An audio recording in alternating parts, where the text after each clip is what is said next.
Happy Thanksgiving to all of our clients coming in from the outside to the inside. If you haven't been listening to my radio shows, all radio shows are archived online at sportsinsiderradio.com, as we're live every Wednesday with Brian Blessing, Kenny White, David Millers, and other notable professional betting syndicates in the lovely state of Las Vegas, Nevada. If you know, listening to the last two shows archived online, I've been out the last 2 weeks. Why? Because when you're over 40, your joints and your tendons aren't as strong as when you were under 40. Went to the gym in the beginning of October. All my clients know I'm very physical. I'm in shape. I eat a very low carb ketogenic diet. Basically only eat meat and protein. And I would basically say my fitness at 45 is better than most 35 or 25-year-olds. It took a lot of learning. But when you're in the business of athletics and you're in the business of sports betting like I've been in for 30 years, I don't subscribe to the theory of being in the sports betting business, sitting on your couch, eating bread all day, gaining 500 pounds. This is a day where you're going to eat. This is a day where the tryptophan is going to go through your body. This is the day where you'll probably put on a couple pounds if you're not disciplined. Enjoy the day. Enjoy the football. Enjoy the Bears and Detroit game. Enjoy the Skins and the Cowboys game. Enjoy the Atlanta and the Saints game, if that's your thing. But understand that the rest of the week, we got to worry about all sports. Last night, our clients cashed in huge with some South American soccer. And if you listen to our radio shows, you see we're global, not local. Now, why wasn't I on the radio show for the last 2 weeks? Very simple. Went into the gym, was warming up with some 75-pound dumbbells, and I literally heard a pop. And I literally took the tendon, and it ripped clear through on my rotator cuff, which is basically a full-thickness rotator cuff injury. So when you go into the gym and you feel that little twitch in your shoulders, and you're over 40, take it easy, guys. Or you could wind up with 4 bolts in your shoulder and in a sling for the next 6 weeks. Rehab will come after that, and life will go on just like there's games every day. So this is my first day back in the office in the last 2 weeks. Mike's been holding the fort down. My crew's been holding the fort down. My syndicates worldwide have been holding the fort down. And that's the value of running a syndicate. That's the value. A syndicate is a group of like-minded individuals that come together for the purpose of one common goal. And that's to profit from the sports markets, the global sports markets, whether it's football, whether it's college basketball that's in full effect, whether it's soccer, et cetera, et cetera, et cetera. So have a happy Thanksgiving. If you've been shaking your head, why me? If you've been blowing yourself out with bad martingale betting and bad money management, call our offices, learn the secrets of what it separates professional bettors going for the long term, not the short term.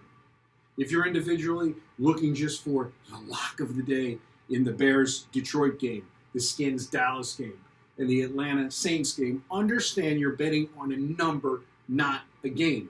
Did you watch the Monday night game where the game was Rams -3 and they scored 105 points?